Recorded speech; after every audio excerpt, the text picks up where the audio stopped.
Hello everyone, welcome to part 24 module 1 computer networks. So we were discussing the ISO voice reference model and we so far covered the first 4 layers. Layer 1 physical layer, data link layer, layer 2, layer 3 network layer and transport layer, that is layer 4. Now in this video we will be discussing the remaining 3 more layers, that is layer 5 session layer, layer 6 presentation layer, and we end up our discussion with the last layer, the application layer. So session layer, what is done by it? So this layer is responsible for establishing authentication, authorization, maintenance and termination of sessions. So this is something known to all of us, right? So suppose you are trying to log into SBI online net banking or any other net banking website, or maybe somewhere else your Gmail session, whatever it is. So whenever the user is trying to establish a connection with the particular, say if it is client server architecture, the server, or a peer-to-peer, the particular peer machine, whatever it is. So we can call the that particular for the part of the communication that is going on to be a session.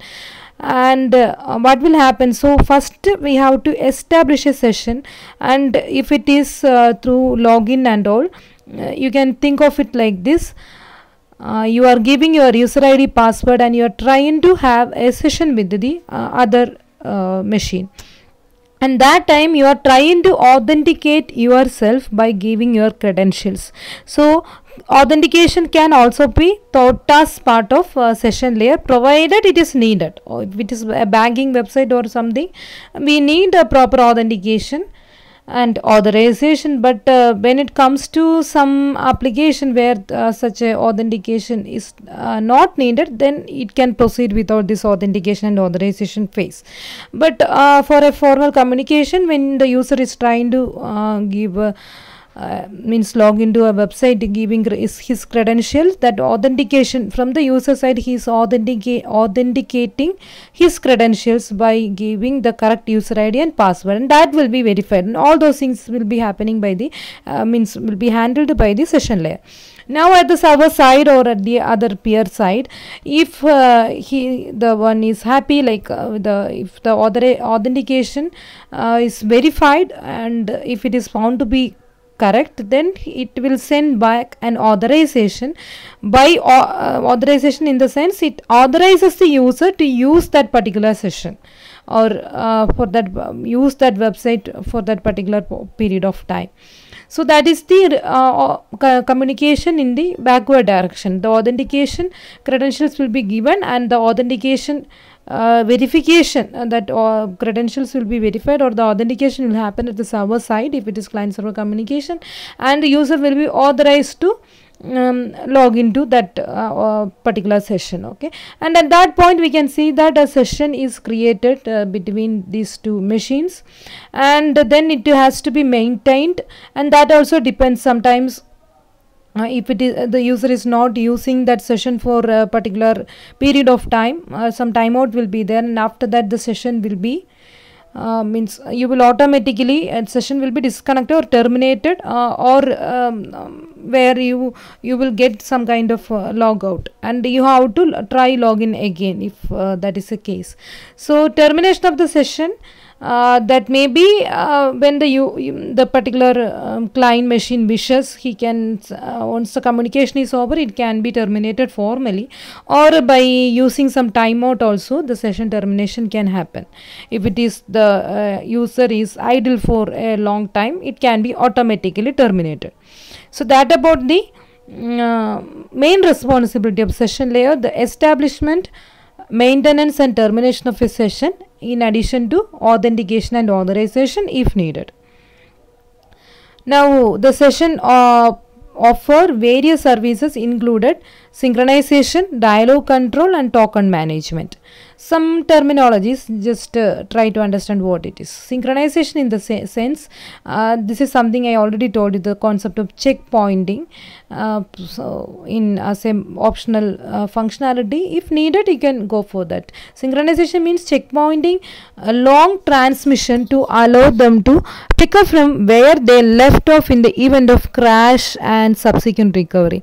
This is again, you will be familiar, like sometimes due to some power failure or some other reason, your machine may fail for or crash for a particular period of time, and after that when you before that failure you opened many browser tabs and you were doing something here and there in different websites, and once you restore your machine, I mean you restarted your machine and you that power fail everything you resolved, and when you try to open that browser it will ask you whether you want to restore the tabs which you opened or not. So that is something we all experienced, right? So how it is per doing that restoring? This is with the help of checkpoint.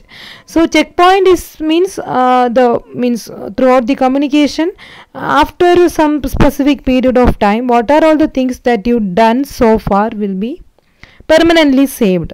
So this concept you might heard in database transaction also. In many situations we can use it. Also I pointed out another analogy, like when you try to download say some video in YouTube, and while you downloaded, after say 50% of download completed, some failure happened, network failure happened, and after recovery, when you try to download it again, whether it is downloading from the beginning or it is able to restore the last downloaded point. It is able to restore the last downloaded point provided we have the checkpointing option in that case. So it can be applied in a number of situations, and mainly here it is pointed out.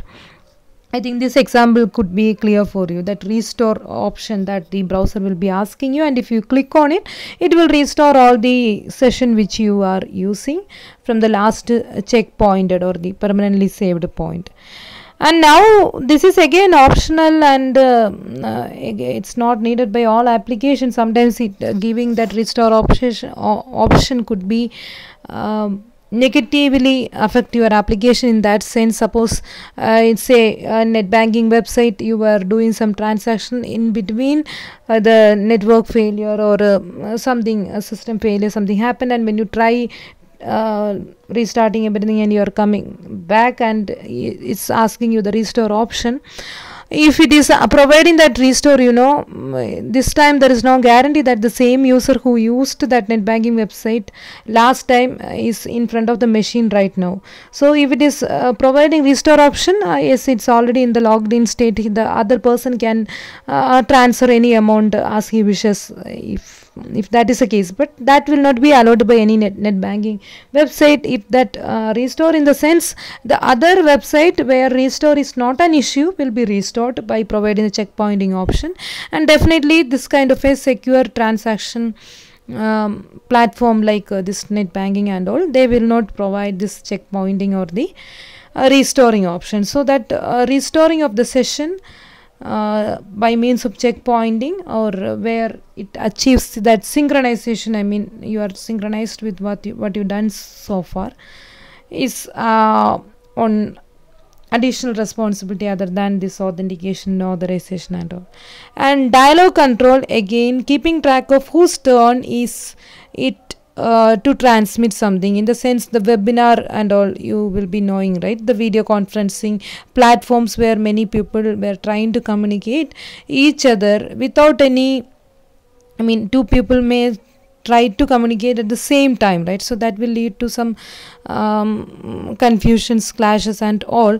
And on the background, this dialog control feature will be running in the session layer if it is activated, and that will control the access into that platform, in the sense it keep track of whose turn it is to transmit the information. Means that doesn't mean that it is forcing you to stop talk. Even though you are talking, the information will be delivered with a lit delay, but it is almost negligible, in the sense everything will be happen in fraction of seconds. So the means some kind of background control will be there, even though two people were talking simultaneously without interrupting each other. This voice will be coming out to the application by means of dialog control. And a similar concept is token management, in the sense it prevents two parties from attempting the same critical operation simultaneously. Means the one who is holding the token can access a session and he can proceed. So these things are also provided by session layer. Now the layer 5, 6 and 7 we are going to see in detail of this OSI model are integrated as a single layer in the TCP IP model. And following this ISO OSI reference model, next we will be studying TCP IP model. And that time you can see that in TCP IP model, which is a 4-layer model, in some textbook, and 5-layer in other, but whatever it is, it's not more than 5 layers. And that time definitely this layer 6 and 7 is actually 5, 6, 7 together converged to layer 7.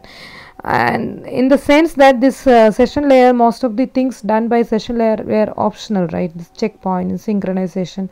For video conferencing, webinar kind of application only need that dialog control and token management. This so all those things were optional, in the sense it can't be considered as it's not needed to consider it as a entirely different layer. Rather, you can merge this layer 5 and 6. We are going to see where we are doing some compression, encryption kind of things. That also again optional. So together you can integrate them as part of application layer. And again, the thing you have to keep in your mind, these 5, 6, 7 are known to be the upper layers or the software layers, and the implementation of these 3 layers is done by the network application and not by the operating system. So far we I already told you this computer network, all those things were implemented as part of our operating system, which is supporting this networking concept. And in that case, the physical data link layer, network layer and transport layer functionality will be provided as part of the operating system. But what about the higher layer? That will vary from application to application, right? So it's not feasible for the operating system to implement everything, because if it is a web application running by HTTP, it needs its own requirements, and that is to be met. And we have a mail application, mail transfer application, the file transfer application, say remote login kind of things, and news reading, like that. You can think of n number of different applications, and it is not possible for us to provide everything's supporting code as part of operating system. So what will happen? Operating system will be providing the common things like the routing, the network layer functionality, congestion control, flow control, which is something needed by all kinds of application. That is up to layer 4 will be implemented by the operating system, and layer 5, 6, 7 together will be implemented as the application layer, and that will vary from application to application. So the application will be providing code for it, and it's not coming as part of the operating system. They are known to be the upper layers or the software layers, and which are together a single layer in case of TCP IP model.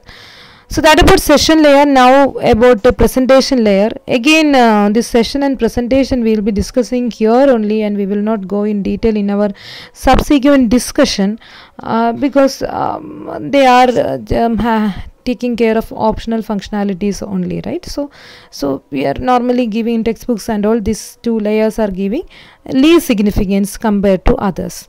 So the presentation layer, unlike the lower layers which are mostly concerned with moving bits around the network, the presentation layer is concerned with the syntax and semantics of the information being transmitted. So simply you can remember, you are trying to present the data to the other party. That means this layer is dealing with the syntax and semantics of the information being communicated. So in order to make it possible for computers with different internal data representation to communicate each other, the data structure to be exchanged can be defined in an abstract way along with the standard encoding to be used on the wire. So what it is trying to say is, different heterogeneous machines were trying to communicate each other, and the way in which information is being represented in one machine will be entirely different from that of the other one. Little endian representation and versus big endian. In computer organization you might have learned it, otherwise you google it, what is little endian and big endian. So two ways of representing information in the computer memory. So in the platforms like Intel is supporting little endian, some other platforms were using this big endian. So everything want to communicate each other when it comes to networking, right? So how it is dealing with the internal representation. Similarly, ASCII versus ABCDIC for representing the character information, special symbols. Some machines mostly they are using ASCII, but still we have machines which are using ABCDIC and other encoding techniques. So in that way, the internal representation of the data, the way in which it is being internally represented will vary from one machine to another. But when it comes to communication, we need a common standard notion, right? For example, people with local language, say Malayalam and Hindi, are trying to communicate each other. That time they can depend on something common to both of them, say English, or like that, whatever it is, some common standard of communication should be there. And what we will do is, from the internal representation, the things will be converted to or presented to the common standard notation. And at the receiver side, from this common standard globally accepted notation, things will be converted back to the local language, in the sense its internal local representation. So for example, one machine is using ASCII, other one is using ABCDIC. How they are communicating each other? Because this ASCII, either you can send it as ASCII, and at the receiver side you can convert this ASCII to ABCD so that the other one can understand what you are trying to say, or ASCII to some common standard encoding technique, maybe say Unicode, which is used in internet and all, and from Unicode to ABCD. So like that you can do a conversion. Normally we call it as marshalling and unmarshalling terminology. I didn't mention it here. Marshalling means conversion from the local representation to a global standard one. Unmarshalling is the opposite phenomena. So the marshalling and unmarshalling is something that is done by the presentation layer. It manages the abstract data structures and allows higher level data structure to be defined and exchanged. So the higher level data structure which is used internally will be converted to the abstract commonly accepted data structure and reverse at the receiver side.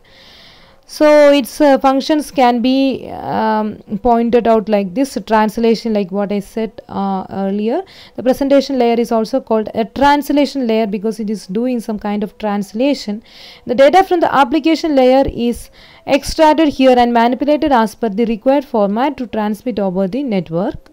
Depends on the common standard format, for example the ASCII to ABCD conversion. And in addition to that, something like encryption, decryption, if it is needed for the application, it will be done by the presentation layer, in the sense, from the plain text to the ciphertext conversion is what we call as the encryption. That means the common information, the plain text, we will convert into some scrambled form so that the third party will not understand what you are trying to say. The confidentiality is ensured. So what is being communicated by the sender and the receiver, only the sender and receiver can understand, and no one in middle, even though he tries, he will not understand, because we are converting it into an encrypted ciphertext, a scrambled representation. And this is again a kind of presentation, right? We are presenting the data to that scrambled ciphertext format, again done by the presentation layer. So data encryption translates the data into a different form or code, a scrambled one that the third one can't understand. The encrypted data, the result after encryption, that is the plain text being converted to something called a ciphertext, and at the receiver side this encrypted ciphertext is decrypted back, the opposite one, back to the original form called the plain text. So a key value is used for encrypting as well as decrypting. That will be done with the help of some additional information. We call it as the key of encryption and decryption. Using the same key you can lock and unlock, locking at the sender side and unlocking at the receiver side, something like that. Anyway, in your security subjects you will see this key, different types of encryption like public key versus private key encryption, those things. So for the time being, this is again done by the presentation layer. Now compression and decompression, is like encryption decryption, in the whether once you compress the data, it has to be decompressed also. So it reduces the number of bits that needed to be transmitted on the network. So when you are sending some information, you will compress it, you will make it small, say the zip files and all.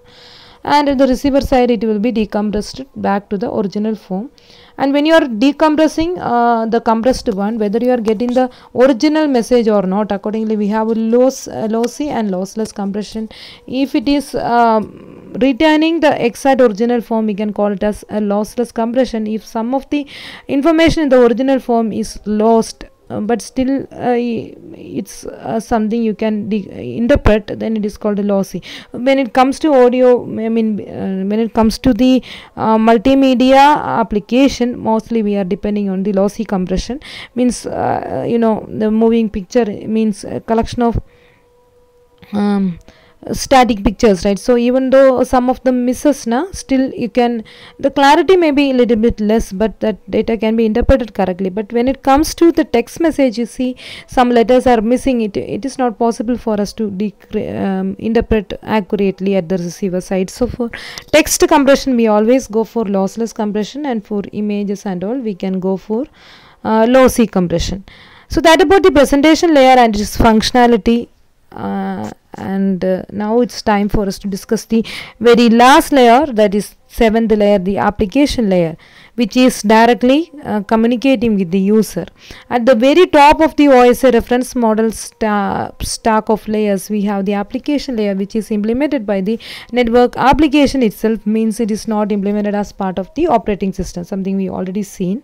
And these applications produce the data which has to be transferred over the network. This layer server serves as a window for application services to access the network and for displaying and receiving information to the user. That means at the sender side, through this application layer window, the users are getting access to the services of the network. Now at the receiver side, from this window, the information from the network is taken and it will be presented to the user. So at the sender and receiver side, the users were involved, and what the user can see, and you know, when you are trying to compose a mail, you are formatting that text and you are doing all those things, it's directly visible to you, and all those things are coming as part of the application layer. But once you start pressing the send button, you don't know what is happening on the background. Things were converted into maybe it may be compressed, it is converted into it's divided into segments, packets, finally bits, and the bits are being encoded into signals and it's being transmitted. Nothing you were knowing, right? Simply you know, like I just send the message, and something like it's a window, and to that window you put your message and you don't know what happened on the background. And at the receiver side, again the information is coming as bits, then it's grouped into frame, packets, segments and message, and that message will be presented by the presentation layer to the format that the user can understand, the user who is sitting at the receiver side can understand, and it will be delivered in a format that he can clearly understand. So this is the application layer where the user is directly involved, and once you put the information into the window or once you taken from the window, you don't know what is happening in between, and that is up to the lower layers. Example, it could be a web application, mail application, or a file transfer application, like that you can list anything.